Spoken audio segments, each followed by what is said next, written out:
the opening of the press conference was about Nick Sorensen, who was not fired yesterday. I asked specifically, has he been let go? Kyle Shanahan says, no, he's still under contract with the 49ers. He's just not the defensive coordinator anymore, and we're trying to find the right role for him moving forward. So here's what was asked and was said about Nick Sorensen today. Where are you at? Can you talk about your decision with Nick and kind of what the overall plan is now for the defensive coordinator position? First of all, it was a real tough decision. I love Nick as a person, and I love him as a coach. Still trying to hope to keep him on board in another capacity because he's a guy I don't want to lose. But just where we're at really as a team, where I think we need to go. There's a lot of big decisions ahead for us, and as hard as it is for me to come to this conclusion, but I feel there's some options out there that can end up being a better option in the situation that we're in for our team. And when really it comes down to that, the position I'm in, regardless of anything else, that's always the stuff I got to go with. So it was a real tough decision for me, and I'm still hoping that we can keep Nick here. But I do feel there's some other avenues that in the long run will be better for the 49ers.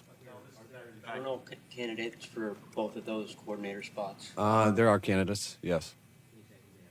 The The internal one, I'll give Staley a shot, just talking to him. He's been here. There'll be a lot of guys outside the building, too. Woof. Back years, you fired your defensive coordinator after 1 year. Do you have to go back through the process of this? I know both different situations. Were there things that went wrong in the process to find these last two guys?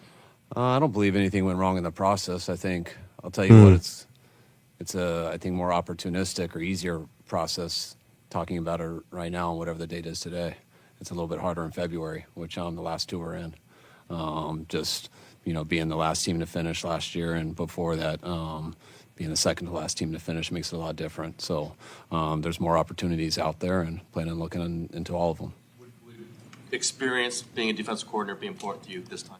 I think some of the stuff that, just where we're at, some of the decisions that we got to make and things like that, I think having the experience of going through this before, building things before, I think is definitely a bonus for me. It helps me with some stuff, so that's stuff I will look into. But again, you always, regardless, you don't want to put just any handcuffs on your decision. You're going to always try to figure out the best one, and so you got ideas going into that. But just being so early, I'm going to have an opportunity to talk to a number of guys too. So we'll see what that leads us to. You've always kind of stuck to this is who we want to be defensively. Is that still the scheme you want, or are you more open to potential changes this time? I love the scheme that we've had here. I think it's one of the hardest things to go to when you got the right guys in the right spots. But I do think people adjust to schemes, and I think you have to adjust too, depending on your personnel. And I think that was a tougher thing for us this year. Just going into the season, it was a little bit harder than past seasons. And some of the injuries we had, I think, made it really tough for Nick.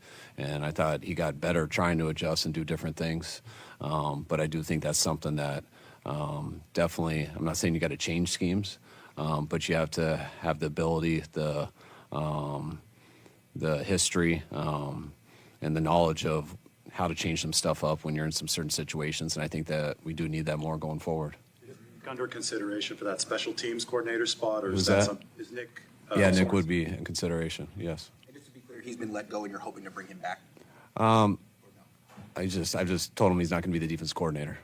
Yeah, so he's under contract still, and I'm really hoping that he'll come back, but that's got to be something he and his family feel good about too, and the exact role that we end up carving out for him, which I'll work on here over the next few weeks. How challenging is that? All right, let's go. Let's stop there. Okay. They want Sorensen to be the next. Well, you heard. What was your reaction to those 4 minutes?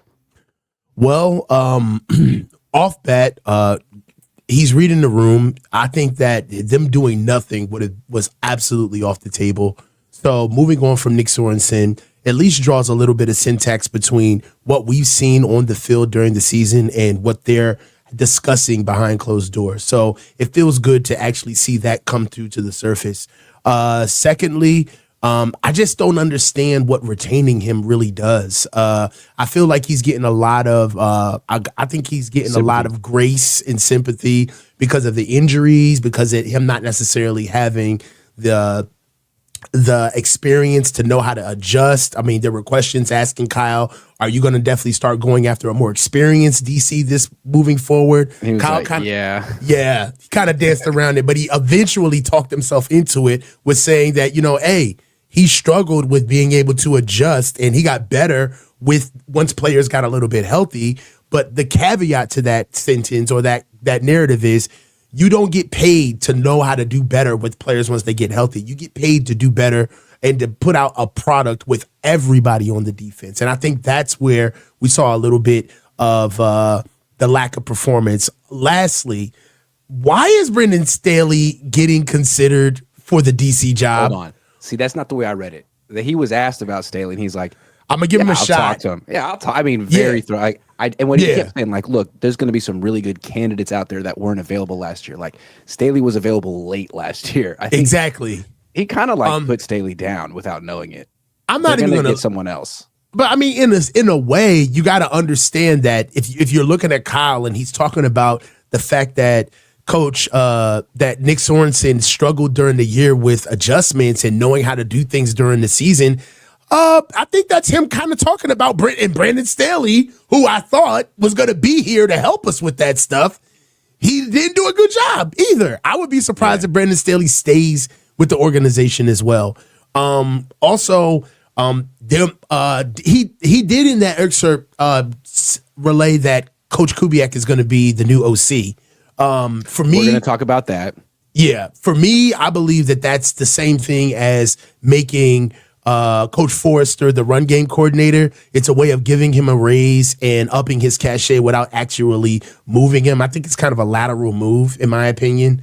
But that's kind of like my first impressions. Okay, so let's talk about it from the special. I mean, we know why Nick Sorensen got fired. They think they're going to get someone else. The way they were posturing today, it made me feel like they think they're going to get Robert Saleh.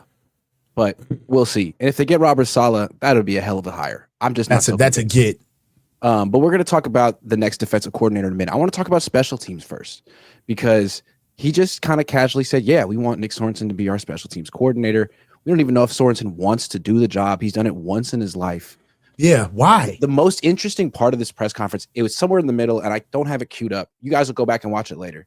Tim Kawakami asks Kyle about special teams. He's like, you haven't really been that interested in it in the past. And Kyle's like, I haven't been. And Tim's like, well, you said it. And John Lynch jumps in. He's like, let me just answer for Kyle.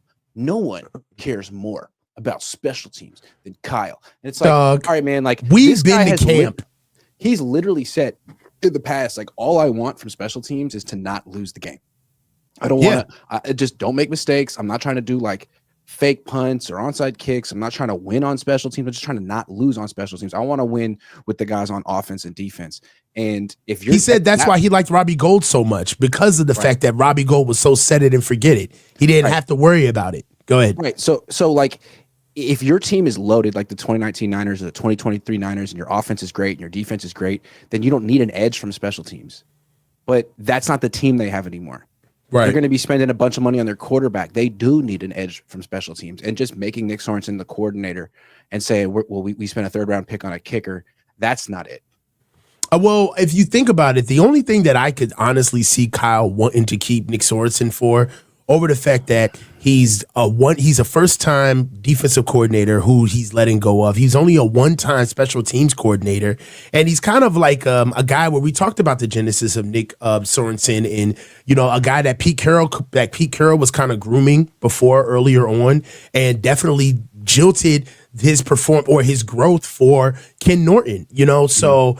Right about now, I don't know. I don't really see the worth in what Nick Sorensen would do in a job that he's only had 1 year, in a position where we need a serious bump in special teams. Like, we need a culture change, just not a better coach. We need somebody who's actually going to give a damn during practices. I mean, we've gone through practices and camp. Special team periods are an afterthought. It's a time for everybody to get water. They go through the motions. There's no passion or effort within those periods. I got a question for you. Who's the best punt returner they've ever had under Kyle and John?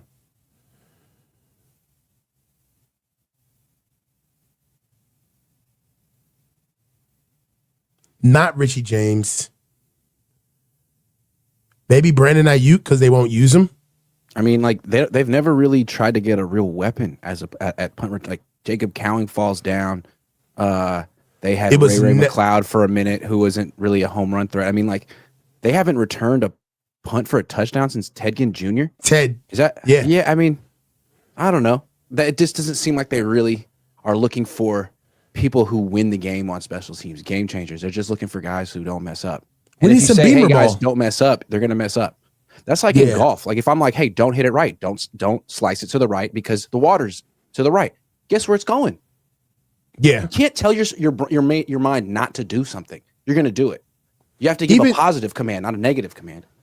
Yeah. I mean, and what was even crazy is that we also had guys like Raheem Mostert was a big kick return guy, and we never really used him there, or a punt return guy. No. So they need to actually put the best foot forward in special teams. It's something we saw all summer. They need to change it.